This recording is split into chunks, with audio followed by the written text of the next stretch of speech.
আসসালামু আলাইকুম dear learners, আশা করি আল্লাহর রহমতে তোমরা সবাই ভালো আছো। আমরা শিখছিলাম বিভিন্ন প্যাটার্ন, বিভিন্ন সময়ে বিভিন্নভাবে কিভাবে ইংলিশ শুদ্ধভাবে লেখা যায় এবং কিভাবে আমরা বলতে পারি সেই বিষয়গুলো নিয়ে আলোচনা হচ্ছিল ইতিপূর্বের ভিডিওগুলোতে। আসো আমরা আজকে দুইটা গুরুত্বপূর্ণ প্যাটার্ন শিখব এবং তাদের ব্যবহারও শিখব। আসো শুরু করি।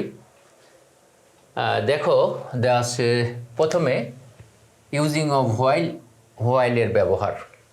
হোয়াইলের দুইটো ব্যবহার আছে, দুটো ব্যবহারই শেখার চেষ্টা করব।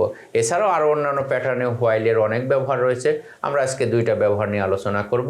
এছাড়া অন্য আরও দুইটা সূত্র শিখব। দেখো প্রথমে দিছে হোয়াইল যখন বা যে সময় অর্থে প্রকাশ করবে। হোয়াইল মানে হোয়েনের সিমিলার ওয়ার্ড হিসেবে হোয়াইল ব্যবহার করা হয়, যে হোয়াইল মানে যখন বা যে সময়ের কথা বলা হয়। আবার হোয়েনও একই অর্থে ব্যবহার করা হয়। হোয়েন মানে যখন বা যে সময়, অর্থাৎ টাইম ক্লজে হোয়েন বসে, আবার হোয়াইলও বসানো যায়। বিশেষ করে হোয়েন আর হোয়াইলের মধ্যে এছাড়া অন্যান্য ক্ষেত্রগুলোতে বিভিন্ন পার্থক্য রয়েছে। আমরা হোয়েন এবং হোয়াইল সেম অর্থে যখন বা যে সময় বোঝায়, ঠিক সেই অর্থের ব্যবহারটা আজকে দেখাবো। দেখো হোয়াইল মানে যখন অথবা যে সময়, এই দুটো ব্যবহার আমরা দেখব।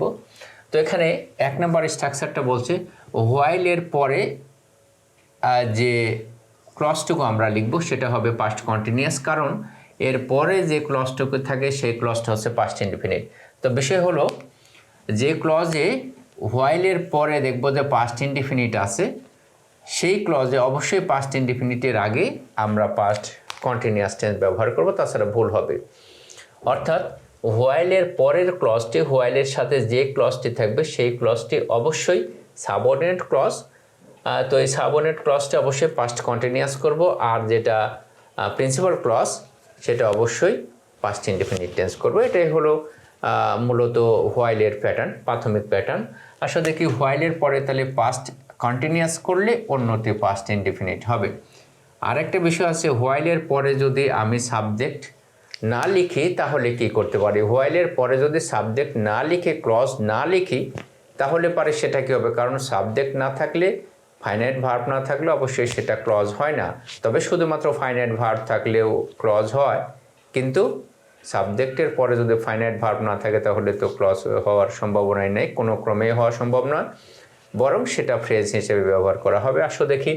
তো এখানে বলছে হোয়াইলের পরে যদি সাবজেক্ট না থাকে সরাসরি ভার্বের সঙ্গে আইএনজি যোগ করে দিয়ে এক্সটেনশন বসিয়ে দেব, আর অন্যটি পাস্ট ইনডিফিনিট টেন্স করব। তাহলে আসো এক্সাম্পলস দেখি। এক নম্বর উদাহরণ বলছে while he was walking in the garden. দেখো এখানে যে প্রিন্সিপাল ক্লজটি দেওয়া আছে সেটা হচ্ছে পাস্ট ইনডিফিনিট। স্নেক সাবজেক্ট আর ভার্ব দেওয়া আছে বাইট, অর্থাৎ বাইটের পাস্ট টেন্স বিট বলতে পারো বা বাইট, যাই হোক। স্নেক বাইট হিম, তো একটা সাপ তাকে কামড় দিয়েছিল। While he was walking the garden, যে সময় বা যখন সে বাগানের মধ্যে হাঁটছিল। তাহলে হোয়াইলের সাথে যে ক্লজটি আছে সেটা দেখতে পাচ্ছ যে পাস্ট কন্টিনিউয়াস টেন্স, কারণ হোয়াইল হি ওয়াজ ওয়াকিং এখানে বি ভার্ব এবং পরে ভার্বের সঙ্গে আইএনজি দেওয়া আছে। অর্থাৎ বি ভার্ব বলতে গেলে এখানে ওয়াজ রয়েছে বা ওয়ার থাকতে পারে সাবজেক্ট অনুযায়ী। তো while he was walking in the garden, যখন সে বাগানে হাঁটছিল, স্নেক বাইট হিম, অর্থাৎ একটা সাপ তাকে কামড়ালো।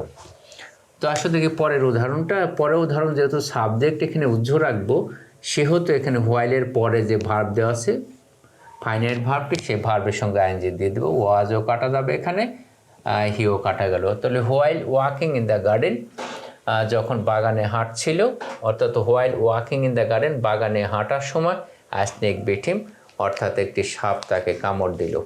তাহলে বিষয়টা হলো যে যদি সাবজেক্ট না থাকে তাহলে আমরা হোয়াইলের পরে ভার্বের সঙ্গে আইএনজি দিতে পারবো, কোনো সমস্যা নেই। আসলে দেখি কমপ্লেক্স সেন্টেন্সের ক্ষেত্রে আরেকটা সূত্র। কমপ্লেক্স আর কম্পাউন্ড সেন্টেন্সে সুন্দর একটা নিয়ম আছে নিচের, এটা যে কমপ্লেক্স অ্যান্ড কম্পাউন্ড সেন্টেন্সের প্রথম অংশ পাস্ট টেন্স হলে পরের অংশ অবশ্যই পাস্ট টেন্স করতে হবে। যদি প্রেজেন্ট হয় তাও ভুল হবে, ফিউচার হলেও ভুল হবে। সাধারণভাবে নিয়মটি হলো খুবই সুন্দর, যে কমপ্লেক্স বা কম্পাউন্ড সেন্টেন্সে, অর্থাৎ যেগুলো কম্পাউন্ড সেন্টেন্স তোমরা জানো যেখানে অ্যান্ড বাট থাকে অর থাকে, তো সেখানে সেটা কম্পাউন্ড হয়, আর যেখানে দ্যাট থাকে সেটা কম্পাউন্ড সেন্টেন্স হয় সাধারণভাবে। এছাড়া আরও অনেক সূত্র রয়েছে, সেগুলোতে আজকে যাব না, আসো দেখে আলোচনা করি। তাহলে কামাল কেম হিয়ার, কামাল এখানে এলো, অ্যান্ড মাঝখানে কনজাংশন দেওয়া আছে, তার মানে এই সেন্টেন্সটি হলো কম্পাউন্ড সেন্টেন্স। অ্যান্ড দেওয়া আছে এই জন্য বুঝে গেলাম। অ্যান্ড বাই দেওয়া আছে, তো বাই দিলে ভুল হবে, এখানে কি দিতে হবে, এখানে বট দিতে হবে। কারণ কি, কারণ আগের অংশ দেখে পাঁচটা দেওয়া আছে, আগের অংশ কেম দেওয়া আছে V2, অথবা আমাকে অবশ্যই এটা V2 বট লিখতে হবে, তাছাড়া এটা ভুল হবে। 2 নম্বর বলছে হি টোল্ড মি, দেখো যে হি টোল্ড মি, সে আমাকে বলল দ্যাট হি ইট রাইস, যে সে ভাত খায়।